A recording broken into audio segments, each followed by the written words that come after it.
On se retrouve donc pour la correction de l'exercice 28, page 194. Donc, dans cet exercice, on vous présente un triangle, il est équilatéral, donc il a les trois côtés identiques, il a pas mal de propriétés, et on vous dit que I c'est le milieu de FG.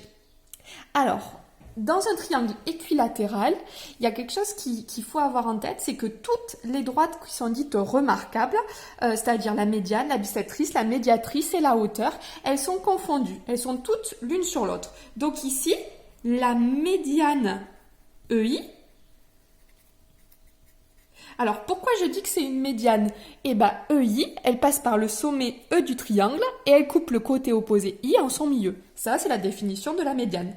La médiane EI est aussi la hauteur issue de E.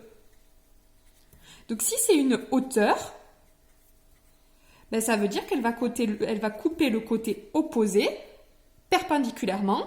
Donc, elle va couper FG perpendiculairement et vous avez votre justification. Alors ensuite, petit 2. On vous demande de calculer le cosinus d'un angle de 60 degrés. Alors d'où ça sort cette histoire de 60 degrés déjà? Alors peut-être de certains d'entre vous le savent directement.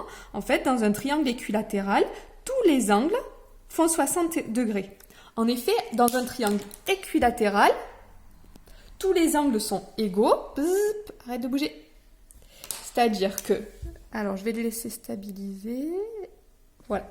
L'angle F, il est égal à l'angle E, il est égal à l'angle G. Et vu que la somme fait 180 degrés, 180 degrés divisé par 3, ça fait 60 degrés. Donc chaque angle fait 60 degrés. Et donc je vais écrire par exemple le cosinus de l'angle IGE, on vous propose. Ça, c'était mon aide.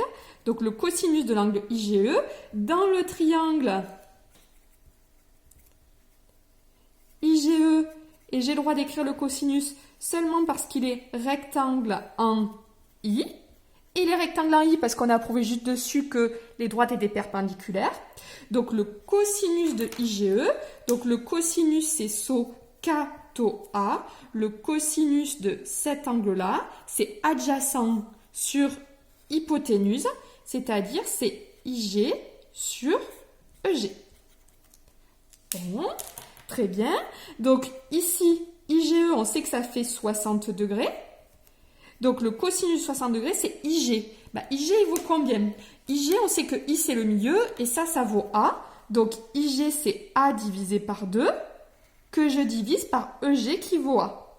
Bon, A sur 2 divisé par A, c'est la même chose que A sur 2 multiplié par l'inverse, c'est-à-dire 1 sur A.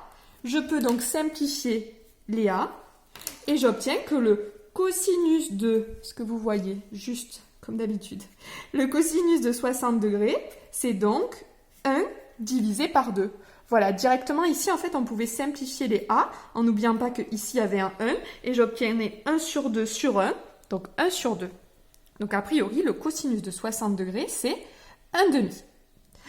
Ensuite, pour obtenir le sinus, il y avait plusieurs façons de faire, mais on pouvait tout simplement utiliser la formule de cours. C'est-à-dire, je sais que, maintenant que j'ai fait ça, le cosinus au carré de 60 degrés, plus le sinus au carré de 60 degrés, c'est égal à 1. Je veux le sinus, donc le sinus au carré de 60 degrés, c'est égal à 1 moins cos carré de 60. Donc le sinus au carré de 60 degrés, c'est donc 1 moins 1 demi au carré, c'est-à-dire 1 moins 1 quart. 1, c'est 4 sur 4, ça faisait donc 3 quarts. On obtient donc que le sinus de 60, c'est racine de 3 quarts. Attention, parce que le sinus est positif, c'est-à-dire racine de 3 sur racine de 4, ce qui fait racine de 3 sur 2. Voilà, donc le sinus de 60 degrés, c'est racine de 3 sur 2. C'est des formules que vous devrez connaître par cœur l'année prochaine, c'est-à-dire pour ceux qui prennent l'aspect. Le cosinus de 60 degrés, c'est 1 demi, et le sinus de 60, c'est donc racine de 3 sur 2. Voilà pour ce petit exercice. Allez, on se retrouve pour la suite.